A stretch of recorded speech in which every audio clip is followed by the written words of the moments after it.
Covid संक्रमणको दर बढ्दो। कान्तिपुर समाचारमा आज कोरोना भाइरस फैलिरहँदा पनि स्वास्थ्य मापदण्डमा हेलचक्राइ उस्तै। शनिबारको स्वास्थ्य सल्लाहमा मौसमी ज्वरो र कोभिड कसरी छुट्याउने भन्ने विषयमा वीर अस्पतालका डाक्टर मिलन खड्कासँगको कुराकानी। चुनावको मिति घोषणा गर्न सरकारले तयारी गरिरहँदा मधेसवादी दल भने विभाजनको चपेटामा। यसका साथै हामीसँग अपाङ्गता भएका व्यक्तिहरू अहिले धेरैलाई गन्तव्यमा पुर्याउँदै र परिवारसहित रेस्टुरेन्टमा पुगेर खाना खाने प्रचलन बढ्दो सम्बन्धी समाचार पनि हुनेछ। साथै अन्तर्राष्ट्रियमा पृथ्वीबाट चन्द्रमा र मङ्गल ग्रह जोड्ने रेलमार्गको सम्भाव्यता अध्ययन सुरु। अनि खेलकुदमा महिला युरोकपको अपडेट। नमस्कार, अब मुख्य समाचार। सेनाको कल्याणकारी कोषमा 60 अर्बभन्दा बढी रकम थुप्रियो। लगानी गर्न ऐन बाधक, विज्ञ भन्छन् ठूला आयोजनामा साझेदारी गरी सदुपयोग गर्न सकिन्छ। बजेट कार्यान्वयनका लागि छुट्टै ऐन ल्याउने सरकारको तयारी। बजेट घोषणा अघि कार्यविधि नबने योजना नै समावेश नहुने प्रस्ताव।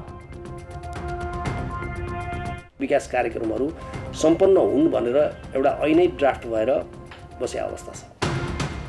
कोरोना संक्रमण दर करिब 20% पुग्यो। नयाँ लक्षणसहित अस्पताल भर्ना हुने बिरामीको संख्यामा वृद्धि। स्वास्थ्य मापदण्ड पालनामा हेलचेक्र्याइ। पोखरा क्षेत्रीय अन्तर्राष्ट्रिय विमानस्थल सञ्चालन गर्न अप्ठ्यारो हुने भएपछि रिठे पानी डाँडा काट्ने तयारी। वनसँगको सम्झौतापछि पर्यटन मन्त्रालय खर्च जुटाउँदै। र मिति तय नहुँदै एसियाडको बन्द प्रशिक्षण थालेको राखेपको 40 दिनमै बजेट सकियो। नयाँ बजेट निकासा नहुँदा प्रशिक्षण रोकियो, खेलाडी निराश। आर्थिक अवस्था कमजोर हुँदा कतिपय सरकारी संस्था घाटामा चलेका छन्। लगानी गर्ने रकमको अभावले मुलुककै अर्थतन्त्रको लय पनि सकारात्मक छैन। तर राष्ट्रिय सुरक्षाको महत्त्वपूर्ण अङ्ग नेपाली सेना भने हरेक वर्ष धनी बन्दै गएको छ। नेपाली सेनाको कल्याणकारी कोषमा 60 अर्बभन्दा बढी रकम थुप्रिएको छ। बैंकको ब्याज मात्रै बुझेर रहेको यति ठूलो रकम राष्ट्रहितमा सदुपयोग गर्नेतर्फ भने कसैको ध्यान पुगेको देखिँदैन। 47 वर्ष अघि 1 करोड 24 लाख रुपियाँबाट सुरु भएको नेपाली सेनाको कल्याणकारी कोष 69 अर्बको भएको छ।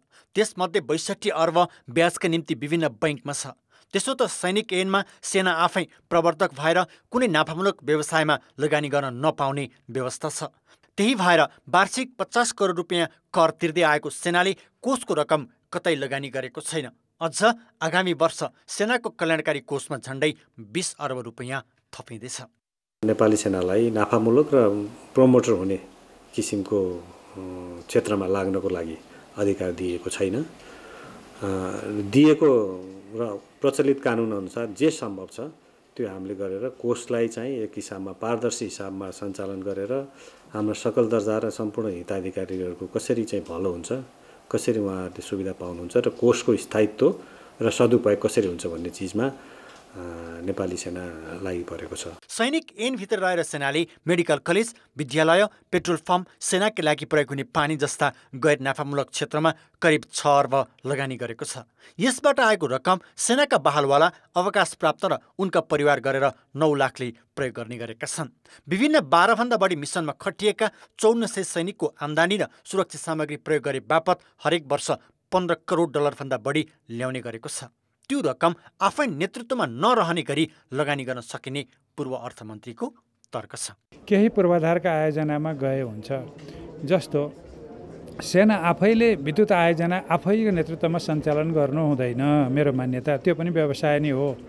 तर भोलि हामी बुढीगण्डकी जस्तो आयोजना गर्ने भयौँ अथवा अलि ठुलो कुनै आयोजना गर्ने भयौँ र प्रतिफल राम्रै हुन्छ भने त्यस्ता प्रतिफल दिने, दीर्घकालीन प्रतिफल दिने आयोजनामा सेना पनि सहभागी भए हुन्छ।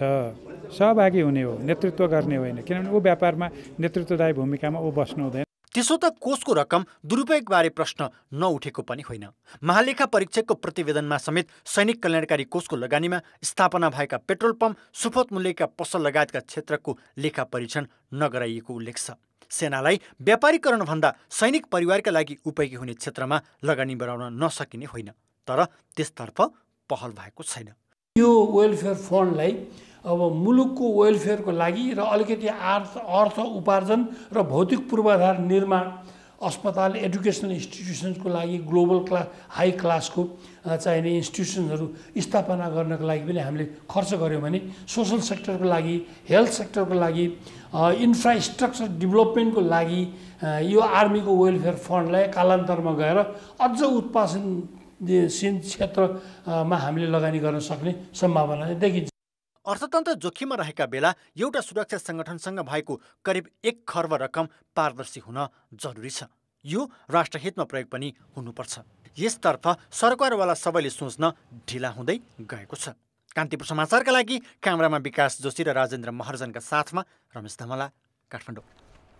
अब जनमतको अन्तिम परिणाम। जनमतमा हिजो हाम्रो प्रश्न थियो, राष्ट्रिय खेलकुद परिषदले खेल सङ्घहरूको नियमन गर्न किन नसकेको होला? ए, नेतृत्वको अक्षमता, बी, खेलमा राजनीति, र सी, सङ्घहरूको असहयोग। जनमतको अन्तिम परिणाम यस्तो छ, ए, नेतृत्वको अक्षमतामा 46%, बी, खेलमा राजनीतिमा 49% र सी, सङ्घहरूको असहयोगमा मात्र 5%। अब आजको प्रश्न। जनमत। आज हाम्रो प्रश्न छ, सैनिक कल्याणकारी कोषमा रहेको रकम मुलुकको हितमा उपयोग गर्न के गर्नु पर्ला? ए, साझेदारीमा लगानी, बी, सैनिक ऐन संशोधन, र सी, जे ठिक छ ठिकै छ। जनमतको अन्तिम परिणाम भोलि बेलुकी 8 बजेको कान्तिपुर समाचारमा प्रसारण गर्नेछौँ।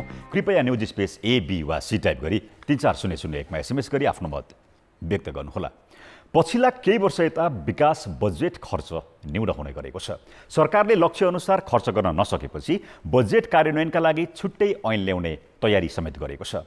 अर्थ, भौतिक पूर्वाधार, शहरी विकास, सिँचाइ सहितका मन्त्रालयको संलग्नतामा कानुन मन्त्रालयले बजेट कार्यान्वयन सम्बन्धी विधेयकको मस्यौदा तयार पारेको हो। तर संसदको कार्यकाल सकिने लाग्दा तयार पारिएको प्रस्तावित विधेयकले पूर्णता पाउनेमा भने सरकार स्वयं विश्वस्त छैन। गत आर्थिक वर्षमा सरकारले विकास पूर्वाधारका लागि 3 अर्ब 78 करोड रुपियाँ छुट्याएकोमा जम्मा 57% मात्र खर्च भयो। तर चालु खर्च भने 90% भयो। विगतमा सरकारले महत्त्वाकांक्षी भएर घोषणा गरेका प्रधानमन्त्री रोजगार कार्यक्रम, कृषि आधुनिकीकरण लगायतका दर्जनौं परियोजना कार्यविधि नबनेर नै अल्पत्र परेका थिए। गलत कार्यविधिका कारण स्थानीय पूर्वाधार विकास साझेदारी कार्यक्रमको पनि औचित्य भएन। विकास खर्चको अवस्था दयनीय बनेपछि कानुन मन्त्रालयको नेतृत्वमा बजेट कार्यान्वयन सम्बन्धी कानुनको मस्यौदा तयार पारिएको हो। आयोजनामा परिसकेपछि त्यसको अरू इन्फ्रास्ट्रक्चर तयार गर्ने काम त गर्न सकिन्छ नि, हैन? त्यसैले चाँडोभन्दा चाँडो राष्ट्रिय प्राथमिकताका आयोजनादेखि लिएर अरू विकास कार्यक्रमहरू सम्पन्न हुन् भनेर एउटा ऐनै ड्राफ्ट भएर बसेको अवस्था छ। बजेट कार्यान्वयन सम्बन्धी ऐन बनेमा कुनै पनि राष्ट्रिय गौरव र रूपान्तरणकारी तथा प्राथमिकता प्राप्त आयोजनाको काम गर्न आर्थिक वर्ष कुर्न नपर्ने र बजेट अभावको समस्या समेत झेल्नुपर्ने छैन। हुन त अहिले पनि संसदमा राष्ट्रिय प्राथमिकता प्राप्त आयोजनाको द्रुततर निर्माण तथा विकासका सन्दर्भमा व्यवस्था गर्न बनेको विधेयक दलीय विवादकै कारण अल्झेर बसेको छ। त्यस्तै आर्थिक कार्यविधि तथा वित्तीय उत्तरदायित्व ऐनको समेत प्रभावकारी कार्यान्वयन नहुँदा समेत बजेट कार्यान्वयनमा व्यापक समस्या देखिएको छ। परिमार्जित गरेर ऐन ल्याउन खोजेको हो भने नराम्रो होइन, तर ऐन ल्याउनुभन्दा अगाडि अझ हाम्रो अन्तर्राष्ट्रिय प्र्याक्टिस के छ भन्दा संसारको के हुन्छ भने जस्तो राजस्व सम्बन्धी नीति हुन्छ नि, त्यस्तै गरी खर्च सम्बन्धी पनि नीति हुन्छ। तर हाम्रो खर्च नीति डिक्लेयर छैन। संसदको कार्यकाल सकिनै लाग्दा बजेट कार्यान्वयन सम्बन्धी कानुनको मस्यौदा तयार पारिएकाले संसदको यही कार्यकालबाट ऐन बन्ने सम्भावना भने निकै कम छ। हामीले नै कानुनले अरू सबैसँग कोअर्डिनेट गरेर, किन एउटा मात्रै मन्त्रालय रेस्पोन्सिबल हुने कुरा हुँदैन यसमा। अर्थ एउटा हिसाबले इन्भल्भ हुने भयो, भौतिक योजना अर्को हिसाबले इन्भल्भ हुने भयो, वा अरू कुनै मन्त्रालय अन्तर्गत पर्ने डेभलपमेन्ट सेक्टरमा चाहिँ त्यो इन्भल्भ हुने भयो। त्यसैले कानुनले नै लिड गरेर हामी चाहिँ यसमा अहिले हेरिरहेछौँ कहाँ कहाँ हाल्न सकिन्छ। एटलिस्ट हामीले नयाँ सरकार आउँदाखेरि उसलाई एउटा लिगल इन्फ्रास्ट्रक्चर चाहिँ दिएर जाउँ। नयाँ गभर्मेन्ट आएर बजेट ल्याउने बेलामा उसले ल्याएको बजेट चाहिँ कार्यान्वयन गर्ने ल हुनु पर्यो, प्रोसिजर हुनु पर्यो र कार्यान्वयन गर्ने अफिस हुनु पर्यो। सरकारले चालु आर्थिक वर्षका लागि प्रस्ताव गरेका नयाँ योजना र कार्यक्रम कार्यान्वयनको कार्यविधि कहिले बन्छन् भन्ने टुङ्गो छैन। यसर्थ भएका कानुनको प्रभावकारी कार्यान्वयन गर्दै आवश्यक कानुन तर्जुमा गर्नुपर्छ। कान्तिपुर समाचारका लागि क्यामेरामा पशुपति बुढाथोकी र रूपक कोइरालाका साथ बाबुराम तिमिल सिन्हा, काठमाडौँ। दलहरूबीच लामो रस्साकस्सी र छलफलपछि प्रतिनिधि सभाको कार्यकालको अन्तिम समयमा आएर नागरिकता सम्बन्धी विधेयक पारित भएसँगै मिश्रित प्रतिक्रिया आएका छन्। राजनीतिक दलहरू यही विधेयकलाई देखाएर भोटको राजनीति गर्ने रणनीति बनाउन थालेका बेला कानुनविदले भने विधेयकले नागरिकताका सबै समस्या समाधान गर्न नसकेको बताएका छन्। विशेष गरी आमाको नामबाट नागरिकता दिने विषय विधेयकले सम्बोधन गर्न सकेको देखिँदैन। नागरिकता नहुने व्यक्तिले वर्षौंदेखि विभिन्न समस्या भोग्दै आएका छन्। जन्मको आधारमा नागरिकता लिएका सन्तानले त नागरिकताविहीन भएरै बस्नु परेको छ। आथी नागरिकता खोजे, जन्मदर्ता खोजे, बाल बच्चा पढ़े जाए तो स्कूल से भगा दे के बोले जन्मदर्ता नहीं, जन्मदर्ता रहे तो मतरे पढ़े देबो। नागरिकता नहीं होला से धिया पुता के स्कूल में जाए, स्कूल के सामान आवे, स्कूल में के बोले जन्मदर्ता ला तब सामान मिलतो, वो मिले वो रोका भजाए। प्रतिनिधि सभाबाट नागरिकता विधेयक पास भएसँगै अब यस्ता नागरिकको समस्या समाधान उन्मुख छ। विधेयक राष्ट्रपतिले प्रमाणीकरण गरेपछि जन्मसिद्धका आधारमा नागरिकता लिएका सन्तानले वंशजका आधारमा नागरिकता पाउनेछन्। त्यति मात्र होइन, गैर-आवासीय नेपालीले पनि संविधानले नै व्यवस्था गरेको सामाजिक सांस्कृतिक अधिकार सहितको नागरिकता पाउनेछन्। यसले केही हदसम्म नागरिकतामा देखिएको समस्या समाधान हुनेछ। जुन संविधानको वर्ड छ, हामीले संविधान बनायौँ, त्यहाँ जुन उल्लेख भइराखेको छ त्यसैलाई लिकन यो भन्दा अगाडि नागरिकता कानुनमा पनि लेखियो, आज पनि त्यही लेखेर आएको रहेछ भने यसले कमसे कम 5-6 लाख नागरिकता विहीनहरूको समस्या समाधान गरेको छ। विधेयकमा धेरै कुरा सकारात्मक भए पनि आमाको नामबाट नागरिकता पाउने विषयमा भने अझै केही विभेदपूर्ण प्रावधान राखिएको छ। आमाको नामबाट नागरिकता लिँदा बाबु को भनेर खुलाउनु पर्ने र त्यसो गर्न नसके पहिचान नभएको घोषणा गर्नुपर्ने प्रावधान छ, जसले नागरिकता ऐन संशोधन भए पनि संविधानले स्वीकार गरेकै विषय पनि समावेश नगरिएको कानुनका जानकार बताउँछन्। केही मानिसहरू जो नागरिक छन् तिनीहरूलाई समेटेको अवस्था देखिएन, अब फेरि संशोधन गरेर समेट्नुपर्ने एकातर्फ देखिन्छ।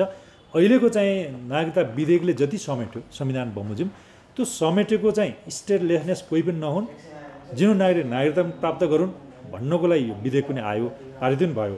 त्यसो त अहिले प्रतिनिधि सभाबाट विधेयक पारित भए पनि यिनले समेटेकाहरूले तत्कालै नागरिकता पाइहाल्ने भने होइन। राष्ट्रिय सभाबाट पारित भएर राष्ट्रपतिले प्रमाणीकरण गरेपछि पनि केही समय प्रक्रियामा लाग्नेछ। प्रदेशको पनि पहिचानको चाहिँ केही चाहिँ उसको हुन्छ, विवरण सङ्कलन गर्ने स्थानीयको पनि हुन्छ। हामी संहितामा छौँ, त्यहाँ सङ्घीय मामलाको कानुन बमोजिम सङ्घीय सरकारले नियावली कार्यविधि बनाएर बल्ल चाहिँ त्यसको चाहिँ तपाईँले भने जस्तै यो चाहिँ जे प्रावधान छ त्यो प्रावधान बमोजिमका नागरिकता प्राप्त गर्न सकिन्छ। विवादका कारण लामो समयसम्म अल्झिएर बसेको विधेयक प्रतिनिधि सभाले आफ्नो कार्यकालको अन्तिममा आएर पारित गरेको छ। तर पनि विधेयक सर्वसम्मत भने हुन सकेन। नागरिकता जस्तो संवेदनशील विषयमा सम्बोधन गर्नुपर्ने अरू पनि धेरै विषय छन्। यस्ता विषयलाई राजनीतिक दलहरू एकै ठाउँमा बसेर निर्णयमा पुग्न आवश्यक छ। कान्तिपुर समाचारका लागि जनकपुरबाट अमरकान्त ठाकुर र क्यामेरामा रूपक कोइरालाका साथ दीपक आचार्य, काठमाडौँ। सरकारले प्रतिनिधि सभा र प्रदेश सभा निर्वाचनको मिति घोषणाको तयारी गरिरहेका बेला राजनीतिक दलहरू रणनीति बनाउन थालेका छन्। प्रमुख राजनीतिक दलहरू चुनावी गठबन्धन र मोर्चाको गृह कार्यमा जुटिसकेका छन्। तर अघिल्लो निर्वाचनमा राम्रो नतिजा निकाल्न सफल मधेस केन्द्रित दल अहिले विभाजनको पीडामा छन्। सत्ता गठबन्धनभित्र र बाहिर रहेका मधेस केन्द्रित दलको चुनावी रणनीति के होला त? मधेसमा राम्रो जनमत बटुल्न सफल हुँदै आएको जनता समाजवादी पार्टी तेस्रो पटक विभाजनको डिलमा छ।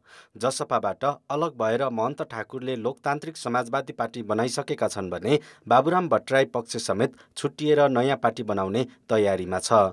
यसले तराईको बलियो शक्ति छिन्न भिन्न भएको छ। यस्तो अवस्थामा आगामी चुनावमा उनीहरू कुनै एक प्रमुख दलको साथ लिएर जाने दाउ खोजिरहेका छन्। गठबन्धन अब गरेर नै जाने हो, किनभने अब गठबन्धन एउटा त गठबन्धन छँदैछ। अब हाम्रो अहिले फाइनल भएको छैन। अब कि त एमालेसँग पनि हामी जान सक्छौँ, नभए यो गठबन्धनसँग पनि हामी जान सक्छौँ। त्यसो त जनता समाजवादी पार्टी अहिले सत्ता गठबन्धनमै छ। उसले आगामी चुनावमा पनि यही गठबन्धनको साथमा चुनावमा जाने तयारी गरेको छ। त्यति मात्र होइन, उसले आफ्नो शक्ति कमजोर नहोस् भनेर मधेस केन्द्रित दलसँगकै समीकरण बनाउने कसरत पनि गरिरहेको छ।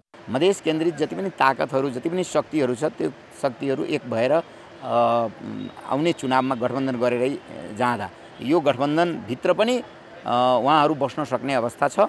बसेर जाँदा राम्रो हुन्छ। त्यसो त अहिले तराईमा पुराना राजनीतिक दलको मात्र प्रभुत्व छैन। पछिल्लो समयमा तराईका मुद्दा उठाउँदै पुराना दललाई चुनौती दिने उद्देश्यसहित नयाँ दल पनि उदाएका छन्।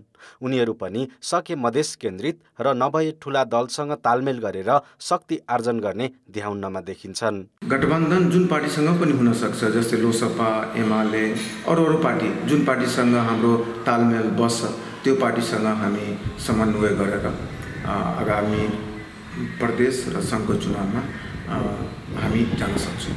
मधेसका मुद्दा उठाएर शक्तिमा आएका दलहरूमा टुटफुटको प्रक्रिया चलिरहँदा प्रमुख दलहरू काङ्ग्रेस, एमाले र माओवादी केन्द्र थप शक्ति आर्जनको गृह कार्यमा छन्। यति हुँदा पनि मधेस केन्द्रित दल एक ठाउँमा उभिएर प्रमुख दललाई चुनौती नै दिने सम्भावना देखिँदैन। कान्तिपुर समाचारका लागि धनुषाबाट अमरकान्त ठाकुरको सहयोगमा क्यामेरामा सञ्जय नेउपानेका साथमा अवतार राई, काठमाडौँ। नेपालमा पछिल्लो 24 घण्टामा पीसीआर परीक्षण गर्दा करिब 20% कोरोना संक्रमण पुष्टि भएको छ। 1088 जनाको पीसीआर परीक्षण गर्दा 216 अर्थात् 19.8% संक्रमण देखिएको हो। 335 जनाको एन्टिजेन परीक्षण गर्दा 119 जनामा संक्रमण पुष्टि भएको छ। अहिले देशैभर सक्रिय संक्रमितको संख्या 2971 रहेको छ भने 25 जनाको आइसियुमा उपचार भइरहेको छ। 24 घण्टामा 86 जना संक्रमण मुक्त भएका छन्। पछिल्लो केही साता यता कोरोना संक्रमण दर बढ्दैछ। नयाँ लक्षण सहितका बिरामी अस्पताल भर्ना हुने क्रम पनि जारी छ। लक्षण देखिए पनि परीक्षण नगराउँदा भित्रभित्रै संक्रमणले विकराल रूप लिन नसक्ला भन्न सकिन्न। अझ स्वास्थ्य मापदण्ड पालनामा देखिएको हेल्थ चक्राइले जोखिमलाई बढाएको छ। कोभिड संक्रमणको ग्राफ दिन प्रतिदिन उकालो लागिरहेको छ। संक्रमणले चौथो लहर फैलने जोखिम पनि उत्तिकै छ। काठमाडौँको निकै व्यस्त व्यापारिक गल्ली यो इन्द्रचोकमा हामी दिउँसोको समयमा आइपुग्दा त यति धेरै भिड छ भने सोच्नुहोस् बिहान र बेलुका कति भिड होला। तर अधिकांशले स्वास्थ्य सावधानीको सामान्य मापदण्ड पनि पालना गरेको पाइएन। फेरि आयो यस्तो आयो उस्तो आयो भन्छ हैन। अब हिँड्न त मान्छे फ्रीमा हिँडिरहेछन् हैन। खोइ कसैले मास्क पनि लाउन छोडेछन्, तर आफू चाहिँ सेपरेट भएर हिँड्नु पर्यो भने आफै लाचुनु मैले। होइन त्यहाँ मन्दिरमा भोगेर आएर त्यहाँ निकालेको राख्छु। यस्तो चाहिँ नियम गर्नुपर्छ। सबैको चाहिँ स्वास्थ्य राम्रो गर्नुपर्छ।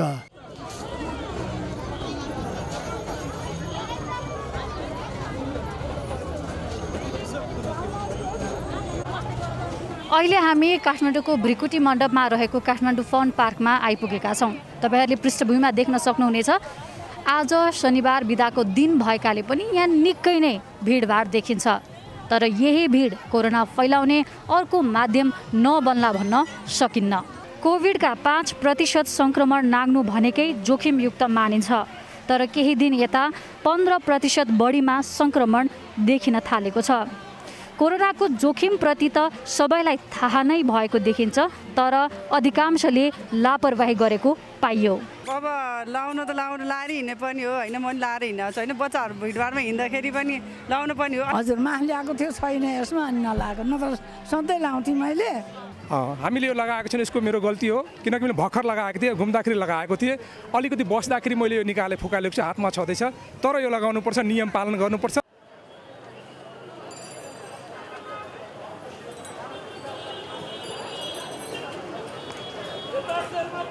कोभिडको नयाँ स्वरूपले बढी गम्भीरता निम्त्याउने भएकाले पनि यसको लक्षण र यसको परीक्षणप्रति सचेत हुनु आवश्यक छ, नत्र भित्रै सङ्क्रमण थप फैलनेछ। हामीले कोरोनाको पहिलो, दोस्रो र तेस्रो लहरले निम्ताएको अवस्था देखिसकेका छौँ र भोगिसकेका छौँ। त्यसैले रोग लाग्नुभन्दा पनि सावधानी अपनाउनु नै बुद्धिमानी हुन्छ। कान्तिपुर समाचारका लागि क्यामेरामा पशुपति बुढाथोकीका साथ रुबिना थापा, काठमाडौँ। अब पालो शनिबारको स्वास्थ्य सल्लाहको पछिल्लो समय कोभिडसँगै मौसमी रोगको संक्रमण बढिरहेको छ। ज्वरो आउँदा या रुगाखोकी लाग्दा कोभिड हो वा अन्य मौसमी रोग हो कसरी थाहा पाउने, कस्तो अवस्थामा अस्पताल जाने लगायतका विषयमा वीर अस्पतालका फिजिसियन डाक्टर मिलन खड्कासँग सहकर्मी कृपाल गौतमले कुराकानी गरेका छन्। अहिले चाहिँ प्रायः जस्तो चाहिँ मौसमी फ्लू प्लस कोभिडकै बिरामीहरू चाहिँ अलि बढी मात्रामा चाहिँ देखिन्छ। फ्लूको अनसेटहरू चाहिँ आजकलदेखि जुन चाहिँ जहिले पनि फ्लू चाहिँ एकदम सर्ट टर्म हुन्छ, ऱ्यापिडली सुरु हुन्छ, हजुरको आफै बिस्तारै ठिक हुँदै जान्छ। प्रायः जस्तो 3 देखि 5 दिनमा, कहिलेकाहीँ 7 दिन लाग्छ है। यो चाहिँ एक्युट हुन्छ, एक्कासी तपाईँले नाक बन्द हुने, एक्कासी गाह्रो बनाउँछ, प्लस अब खोकी पनि लाग्छ हजुरको, र आफै 4-5 दिनमा चाहिँ अब तपाईँले अलिकति मेन्टेन गर्नुभयो, हाइड्रेसन मेन्टेन गर्नुभयो होइन, अब रेस्टहरू गर्नुभयो भने बिस्तारै ठिक पैदा हुन जान्छ। तर कोभिडको चाहिँ के छ भने यो 3-5 दिनमा पनि ठिक नभएर ग्रेजुअल बिस्तारै तपाईँलाई बिस्तारै पहिला चाहिँ ज्वरो आस्तो हुने, त्यसपछि रुगा लाग्ने, घाँटी बस्ने होइन, खोकी लाग्ने, अनि यस्तै बिस्तारै ग्रेजुअल पहिला चाहिँ एक्युटै अनसेट भएर चाहिँ झ्याप्प समात्दैन, बिस्तारै 3-5 दिन मात्रै पनि होइन, त्यसो बिस्तारै 1 हप्तासम्म नहुने। अनि हामीले कस्तो देखिरहेको छौँ भने बिरामीहरू पहिला रुगाखोकी हो भनेर चाहिँ घरमै उपचार गरिरहेको, तर 5-7 दिनपछि ठिक नभएपछि चाहिँ जिउ दुखेको, खोकी लागेको, घाँटी बसेको भनेर यसरी आउँदाखेरि चाहिँ पछि चाहिँ टेस्टहरू गर्दाखेरि निमोनिया नै देखेको छैन हामीले हेर्दाखेरि, तर प्रायः जस्तो कोभिड टेस्ट गर्दा चाहिँ पोजिटिभ आएको देख्छौँ हामीले। एन्टी कोल्ड ट्याब्लेट, ज्वरो आउँदा ज्वरोको औषधिहरू, यस्तो औषधि त सामान्य रूपमा अब प्रयोग गर्न सकिन्छ, त्यो ओभर द काउन्टर ड्रग भन्छौँ हामी होइन। अब त्यो प्रयोग गर्दा हुन्छ, तर अब यहाँ चाहिँ के देखिन्छ भने सामान्य रुगाखोकीको अथवा सामान्य इन्फेक्सनको लागि पनि एन्टिबायोटिक है, कडा खालको जसले पनि गयो मलाई घाँटी दुखेको छ, मलाई चाँडै ठिक हुनुपर्छ भन्ने कुरा गर्नुहुन्छ, त्यो भने औषधि पसलले अथवा भनौँ न अब फार्मेसी साथीहरूले पनि अब एन्टिबायोटिकको प्रयोग दिनुहुन्छ अथवा बिरामीले खानुहुन्छ। अब वास्तवमा एउटा कुरा बुझ्न के जरुरी छ भने कुनै पनि ज्वरो अथवा यो जुन हाम्रो सिजनल फ्लू अथवा यो मौसमी ज्वरोहरूको आफ्नो नेचुरल कोर्स हुन्छ, त्यो डिजिज लागिसकेपछि त्यसले आफ्नो कोर्स कम्प्लिट गरेपछि आफै निको हुन्छ। अब हामीलाई लाग्छ एन्टिबायोटिक खाएर यो कम भएको, सिभिरिटी कम भएको अथवा कम भएको त्यस्तो कुनै पनि होइन, किनभने भाइरल इन्फेक्सनहरूमा एन्टिबायोटिकको रोलै हुँदैन। कहिलेकाहीँ सेकेन्डरी इन्फेक्सन भयो, भाइरसले गर्दाखेरि अब ठिक भएन र शरीरको सङ्क्रमण शक्ति चाहिँ कम भयो भने ब्याक्टेरियाले सेकेन्डरी इन्फेक्सन गर्न सक्छ, त्यस्तो बेलामा चाहिँ हामीले एन्टिबायोटिकको प्रयोग गर्ने हो, न त सामान्य औषधिहरू चाहिँ प्रयोग गर्न सकिन्छ। तर अब 3-5 दिनमा पनि लक्षणहरू कम भएन होइन, अब लक्षणहरू बढ्दै गएको छ, आफूलाई पनि अलिकति गम्भीर प्रकारको, आफूलाई अलिकति शरीरमा पनि अब गम्भीर प्रकारको लक्षणहरू देखिन थालेको छ भने चाहिँ त्यस्तो बेलामा चाहिँ हामीले चिकित्सकको परामर्श लिएर चाहिँ अनि टेस्टहरू गरेर चाहिँ औषधिको प्रयोग गर्ने। अब ज्वरो चाहिँ प्रचण्ड ज्वरो, जस्तो 102 भन्दा माथि ज्वरो आएको छ होइन, ज्वरो आएर चाहिँ चेतना अवस्था, अल्टर्ड मेन्टल स्ट्याटस भन्छ, चेतना अवस्था अलिकति होस अलिकति बेहोस जस्तो हुने होइन, अनि कुरा बरबराउने कुराहरू जस्तो गर्ने होइन हजुरको। अनि त्यसपछि चाहिँ अर्को भनेको चाहिँ अब पिसाबहरू कम हुँदै जाने, सास फेर्न गाह्रो हुने होइन, त्यस्तो भयो भने चाहिँ हामीले यस्तो चाहिँ गम्भीर लक्षणमा पर्छ क्या। अब यस्तो त जुनै रोगले पनि हुन्छ, सिजनल फ्लूले गर्दाखेरि कम्प्लिकेसन पनि हुनसक्छ, इभन कोभिडको कम्प्लिकेसन पनि हुनसक्छ। त्यस्तो कुमा चाहिँ हामीले एकदमै सावधानीपूर्वक अथवा एकदम भएर अस्पतालै गएर चाहिँ चिकित्सकको जचाएर चिकित्सकको सल्लाहअनुसार हामीले गर्नुपर्ने हुन्छ हजुरको। अब जनताको आवाज आज हामीले 7 प्रदेशमा सोधेका छौँ। तपाईँको स्थानीय तहले कोभिड संक्रमणबाट जोगिन र संक्रमितको उपचारका लागि के कस्तो व्यवस्था गरेको छ? जनताको आवाज। स्थानीय सरकार, नेपाल सरकारले अलि लापरवाही बढी गरेको देखिन्छ। सेनिटाइजरहरू, मास्कहरू वितरण गरेको पाइँदैन। सरकारले पनि त्यस्तो तयारी गरेको स्थिति देखिन्न। त्यसप्रति कसैको चासो देखिएन। अफिसियल केही छ भने चाहिँ होला, तर नागरिकले थाहा पाउने गरी त्यस्तो के अहिलेसम्म गरे जस्तो हामीलाई लाग्दैन। पहिला त थियो, अब नगरपालिकाले वडाहरूले सबैले सहयोग राजहरू भन्थ्यो। स्कुलमा पनि त्यति चाहिँ अपनाएको छैन। जोग्नको लागि र उपचारको लागि कुनै ध्यान नदिएको देखिन्छ। सक्रियता देखिएको छैन। नयाँ सरकार पनि हुनुहुन्छ, अहिले चाहिँ केही वास्ता गर्नुभएको छैन। स्थानीय तहले यो कोरोना नियन्त्रणमा खासै त्यति धेरै पहल कदमी गरे जस्तो बुझिएको छैन। कसैले सूचना दिएको छैन। बिरामीलाई चाहिँ सुरक्षासँग उपचार त गर्नु पर्यो। खोप दिने कार्य र त्यो सञ्चार दिने कुरो जुन बाँकी बसेका मान्छेहरूलाई सूचना दिने काममा चाहिँ सहयोग गरिदिनुहोस् भन्ने खबरहरू हामीलाई दिइरहनु भएको छ। जुन किसिमले नगरपालिकाले हेर्नुपर्ने गर्नुपर्ने हो, तर त्यसको चाहिँ कुनै पनि केही पनि गरिराखेको छैन। कोरोना संक्रमणलाई रोक्नलाई त्यो कदम केही चालेको जस्तो देख्दिनँ। आइसोलेसन पनि छैन, अब 2-4 जना मान्छे मरेपछि बल्ल स्थानीय तहलाई पनि अलिकति चासो हुन्छ होला। यसलाई निरन्तरता दिन नसकेको महसुस भइरहेको छ। चेतनामूलक कार्यक्रमहरू पनि केही गरिएको चाहिँ छैन। छिटोभन्दा छिटो PCR ल्याब सञ्चालनमा ल्याउनु पर्यो। सुरुवात गर्नुपर्ने थियो तर छैन।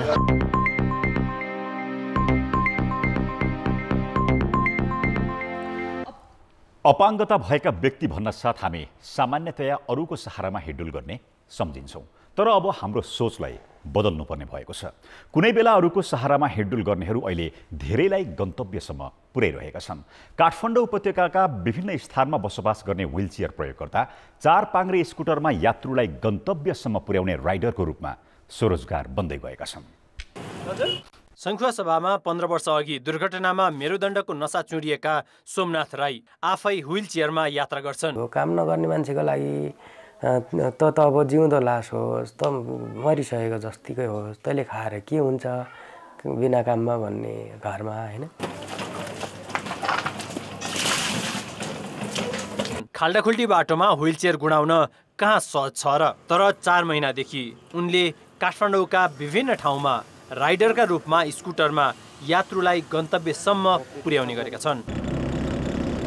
म त्यस्तो खटेर गर्न पनि सक्दिनँ, किनभने सेन्स छैन। स्कुटीमा धेरै हिँडेपछि घाउ भयो भने सबभन्दा ठुलो दुश्मन घाउ हो हाम्रो त। 4 वर्ष अघि प्रेम विवाह गरेका राई दम्पतिको घर खर्च यही स्कुटरमा यात्रु बोकेकै आम्दानीबाटै चलेको छ, तर काम सहज छैन। अझ अपाङ्गता भएका व्यक्ति देखेपछि सहयात्रा गर्न नमान्ने यात्रु पनि भेटिन्छन्। उहाँलाई अप्ठ्यारो लाग्यो होला सायद, अप्ठ्यारो मान्नुभयो भनेको अप्ठ्यारो त होइन, मलाई हतार छ भन्नुभयो। त्यो देख्दाखेरि अपाङ्ग रहेछ मलाई बोक्न सक्दैन भन्ने होला, चार पाङ्ग्रे रहेछ चार पाङ्ग्रे लडाउँला भन्ने होला, उनीहरू जस्तै अपाङ्ग होला भन्ने होला, जे पनि हुन्छ उनीहरूको सोचाइ होइन। भक्तपुरका रघुनाथ बस्नेतले भने 2 वर्षदेखि स्कुटरमा राइड सेयरिङ गरिरहेका छन्। मस्कुलरको समस्यापछि व्हीलचेयर प्रयोगकर्ता बनेका बस्नेतसँग पनि कति यात्रुले सहयात्रा गर्न रुचाएनन्। अब हामीलाई थाहा हुँदैन, उनीहरूले हामीलाई देखिसकेका हुन्छ। अब यो चार पाङ्ग्रे सुरा हामीलाई ढिलो पुऱ्याउने हो कि काहीको त ठोकाएर लडाउने हो कि भनेर अलिकति उनीहरूलाई पनि अप्ठ्यारो हुन्छ होला क्या। पछिल्लो समय पेट्रोलको भाउ आकाशिँदा राइड सेयरिङ समेत महँगिएको छ, तर दिनानुदिन राइडर थपिँदा आम्दानी भने घटेको छ। स्कुटरको सहयोगमा रोजगार बनेका रघुनाथ कसैमाथि बोझ बन्न नपरेकोमा खुसी छन्। अब आफ्नो मेहनत हो, मेहनत जे काममा पर्यो अब त्योमा त केही न केही त हुनु पऱ्यो नि त, मेहनत अनुसार होइन, काम गरेमा नि भर पर्छ। अब त्यो हुँदा चाहिँ मलाई योमा चाहिँ ठिकै छ। यस्ता राइडरहरूसँगको यात्रा सुरक्षित र सहयोगी हुने यात्रुको अनुभव छ। उहाँहरूले आफ्नो कमीलाई पनि आफूमाथि अब हाबी हुन नदिएर पठाउ चलाइरहनु भएको छ, सेफली नै राइड गर्नुभयो। अपाङ्गता हुँदैमा आत्तिनु पर्दैन, साहस नै सब थोक हो। चार पाङ्ग्रे स्कुटरमा यात्रु ओसारिरहेकाहरूको स्वावलम्बी बन्न गरेको साहसले स्वरोजगारलाई प्रेरित गरेको छ। कान्तिपुर समाचारका लागि क्यामेरामा सञ्जय लुइटेलका साथ सुबिन्द्र श्रेष्ठ, काठमाडौँ। अर्थ र विकास। मौद्रिक नीतिप्रति मिश्रित प्रतिक्रिया आइरहँदा नेपाल राष्ट्र बैङ्कका पूर्व कार्यकारी निर्देशक नरबहादुर थापाले बैङ्कहरूलाई नियमन गर्न सहज हुने भन्दै मौद्रिक नीतिको प्रशंसा गरेका छन्। उनले साना किसान तथा उद्यमीलाई कर्जाको सुनिश्चितता नहुनु र रेमिट्यान्स पठाउनेलाई सम्बोधन नगर्नु दुर्बल पक्ष भएको पनि उल्लेख गरेका छन्। थापासँग मौद्रिक नीतिका सबल र दुर्बल पक्षका विषयमा सहकर्मी सुमन पन्तले सोधेका छन्। अब विगतमा 3-4 वर्ष पहिले राष्ट्रिय अर्थतन्त्र एकातिर मौद्रिक नीतिको लक्ष्य अर्कोतिर हुन्थ्यो, तर यसपटक र मौद्रिक नीतिको लक्ष्य चाहिँ राष्ट्रिय अर्थतन्त्रको गतिसित आबद्ध हुने किसिमले चाहिँ प्रक्षेपण गरेको देखिन्छ। उदाहरणको लागि 12% मुद्रा पर्दायको वृद्धि र 12.5% निजी क्षेत्रमा जाने ब्याङ्क कर्जाको प्रक्षेपण चाहिँ छ। यसलाई हामीले यथार्थपरक मान्नुपर्छ, नम्बर 1।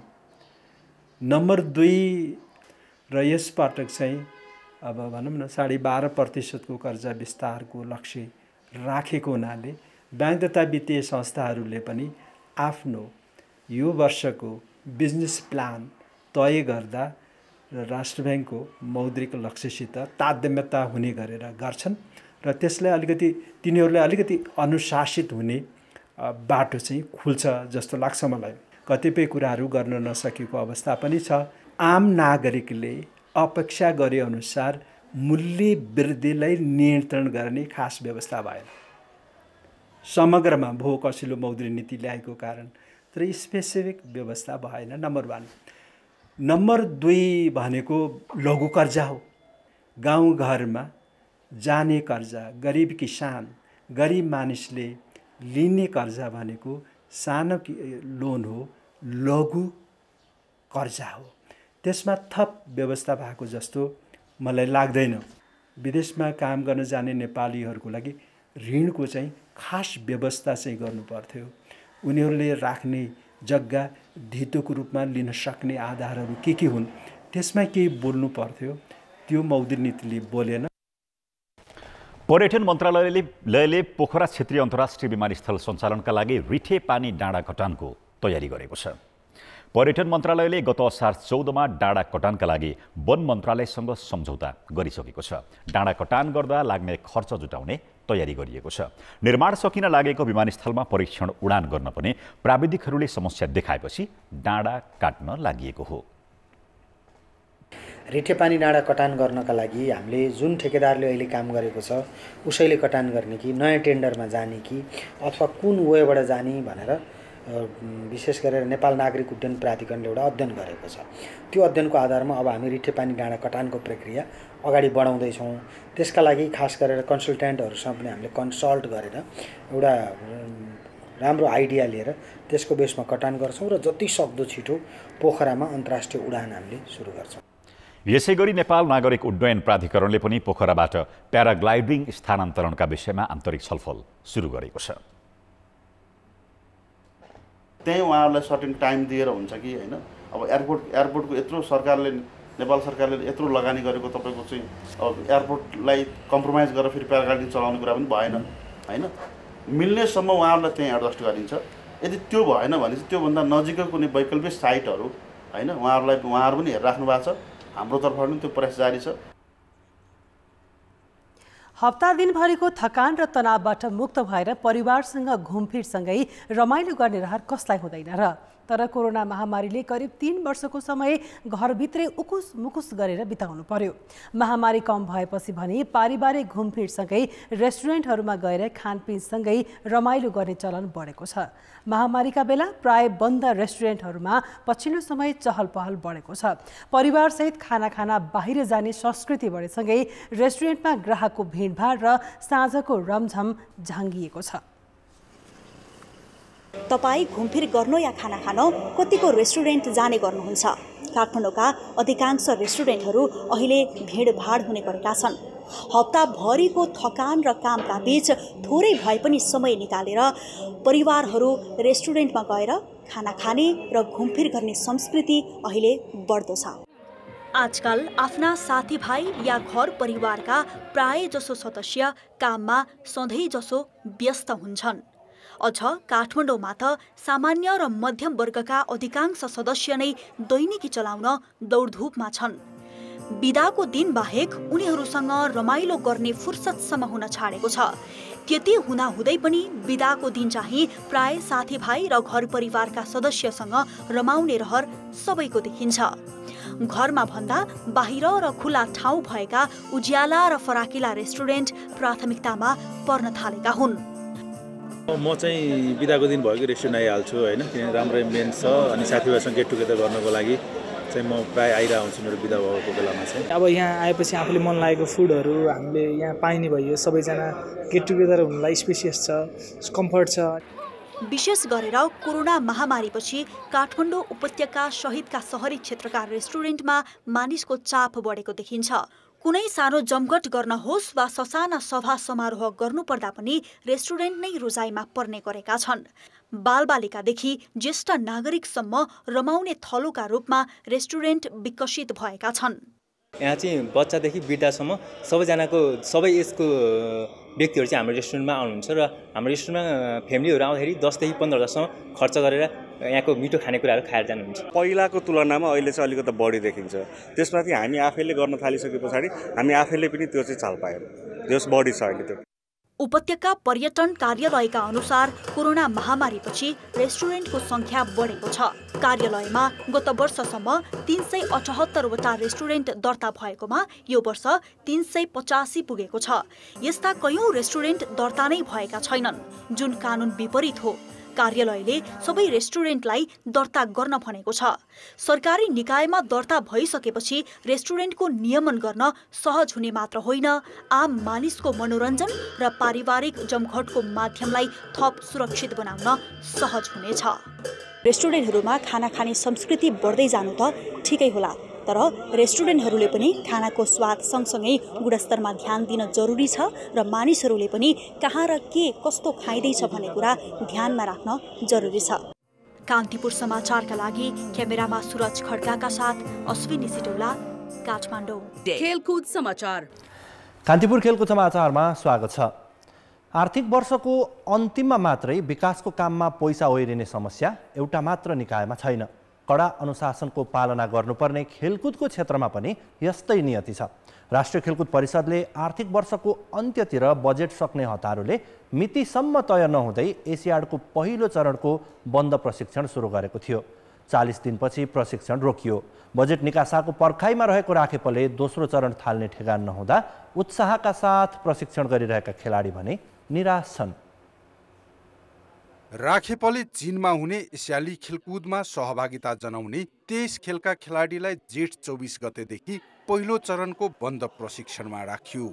मिति समेत घोषणा नभएका बेलाको पहिलो चरणको प्रशिक्षण 40 दिनमै सकियो। अहिले एसियाडको मिति घोषणा भएको छ, तर खेलाडीले प्रशिक्षण पाएका छैनन्। एउटा खेलाडीलाई कन्टिन्यू ट्रेनिङ गराइरह्यो र त्यसलाई चाहिँ नि हामीले एक हप्ता ब्रेक गर्ने बित्तिकै फेरि जति त्यो 40 दिनको जुन खालको एउटा ट्रेनिङ गरेर हामी एउटा पिक फर्ममा पुगिसकेका छौँ, फेरि त्यो जेरोमा आउँछ। जेरोमा आइसकेपछि फेरि त्यसलाई हामीले निकाल्न माथि उकास्नलाई हामीलाई फेरि त्यही 40 दिन नै फेरि अर्को मेहनत गर्नुपर्ने हुन्छ। ट्रेनिङ कन्टिन्यू भएन भने त गेम इभेन्टको केही महत्त्व नै छैन। त्यही भएर यो साइन्टिफिक नै छ। यदि डेज ट्रेनिङ गर्यो फेरि त्यही अनुसार गरेन भने त फेरि त्यही पहिलाकै फर्ममा जान त एकदमै गाह्रो हुन्छ। राखेपले जेठ अन्तिममै खेलाडीको प्रशिक्षण सुरु गर्नुको कारण बजेटसँग पनि नजोडिएको होइन। गत आर्थिक वर्षको बजेट सक्ने उद्देश्यले मात्रै प्रशिक्षण दिएको भए पनि अहिले रोकिँदा खेलाडीमा अन्यल देखिएको छ। त्यस बेलाको प्रशिक्षणको उपलब्धि के भन्ने बारे पनि परिषद प्रष्ट छैन, किनकि आगामी असोज 21 देखि 9औं राष्ट्रिय खेलकुद हुँदैछ, जुन एसियाड छनौटको आधार पनि हो। तर राष्ट्रिय खेलकुद परिषद प्रतियोगितामा अब्बल भएका खेलाडीलाई कसरी समेट्ने भन्नेमा पनि परिषद योजनाविहीन छ। यसलाई तुरुन्तै सुरु गरियो भने हामीले जुन 40 दिन ट्रेनिङ गरेका छौँ त्यसको एकदमै भ्यालु रहन्छ, तर तुरुन्तै गरिएन भने यो 40 दिन ट्रेनिङ गरेको केही पनि अर्थ रहने छैन। यो सबै हाम्रो खर्च मात्र हुनेछ। आफ्नो देशको प्रतिनिधित्व गरेर अन्तर्राष्ट्रिय सहभागितामा जनाउने राष्ट्रिय टिमको तालिम भनेको 365 दिनै हुनुपर्छ भन्ने मान्यतालाई नै राखेर मैले आउने वर्षको तालिम सञ्चालनको निमित्त पनि बजेट प्राप्त गरिसकेको छ। परिषदले एसियाडको बन्द प्रशिक्षण मात्र होइन, खेलाडी उत्पादनमा महत्त्वपूर्ण मानिने राष्ट्रपति रनिङ सिल्ड प्रतियोगिता पनि हतारमै सकिँदा सबै प्रदेशका खेलाडीले भाग लिन पाएनन्। अब्बल खेलाडी छनौट गरेर सन् 2023 को सेप्टेम्बर 23 देखि अक्टोबर 8 सम्म चीनको हुङजाउमा हुने एसियाडमा सहभागी गराउने प्रशिक्षणका लागि 5 करोड छुट्याइएको थियो, तर कति खर्च भयो यकिन विवरण आएको छैन। अब प्रशिक्षणले निरन्तरता नपाउने तर पैसा मात्र सकिने हो भने न त खेलकुद क्षेत्रको सुधार हुन्छ न खेलाडीको भविष्य नै सुनिश्चित हुनेछ। कान्तिपुर समाचारका लागि क्यामेरामा राजेन्द्र महर्जनका साथ प्रदीप लेखी, काठमाडौँ। खेलकुद समाचार अहिलेलाई यति नै। कान्तिपुर समाचार अहिलेलाई सकियो।